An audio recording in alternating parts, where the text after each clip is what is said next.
Hai semua. Hari ini saya ingin berkongsi beberapa prinsip pelaburan yang ramai orang pernah dengar, tetapi jarang benar-benar faham.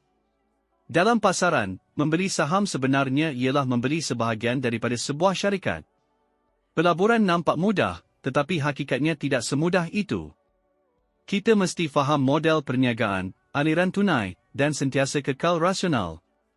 Kadang-kadang, walaupun seseorang tidak begitu faham, mereka masih boleh menjana keuntungan. Tetapi dalam pelaburan, tidak melakukan perkara yang tidak perlu selalunya lebih penting daripada melakukan terlalu banyak. Ramai orang suka masuk pasaran dengan modal penuh, tetapi itu hanyalah tabiat, bukan strategi. Sebenarnya, kurang daripada 1% benar-benar faham apa yang mereka lakukan.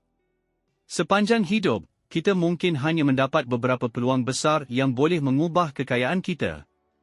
Dalam menilai sesuatu, ia bukan sekadar hitam atau putih. Jika kita tidak memahami sesebuah syarikat, kita tidak patut melabur. Semua orang akan melakukan kesilapan, tetapi yang penting ialah tidak mengulangi kesilapan yang sama. Saham mahal boleh menjadi lebih mahal, saham murah boleh menjadi lebih murah. Syarikat yang baik akan terus mencipta nilai. Walaupun kita memahami satu perniagaan, itu tidak bermakna kita memahami semua perniagaan. Dalam pelaburan, melakukan perkara yang betul lebih penting daripada sekadar melakukan lebih banyak perkara.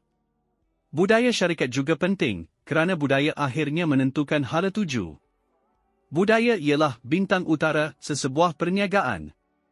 Hari ini, kecerdasan buatan, AI, sedang menjadi revolusi industri baharu.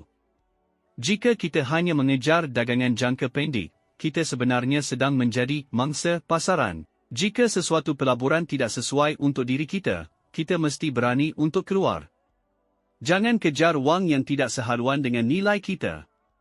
Mengejar tren panas menunjukkan bahawa kita sebenarnya tidak memahami apa yang kita lakukan.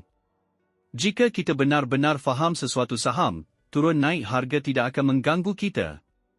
Pegangan jangka panjang bermula dengan keyakinan dan niat. Margin keselamatan datang daripada tahap kefahaman kita terhadap syarikat itu. Setiap pelaburan mesti dibandingkan dengan kos peluang. Hari ini, kemunculan AI menjadikan dagangan jangka pendek semakin sukar. Jika kita tidak memahami sesebuah syarikat, lebih baik jangan sentuh. Pengurusan yang hebat sekalipun tidak dapat menyelamatkan budaya yang rosak. Pengasas pula selalunya sukar melepaskan kuasa. Umur bukan halangan. Akhirnya, dalam pelaburan, kemahiran paling penting ialah kemampuan untuk terus belajar.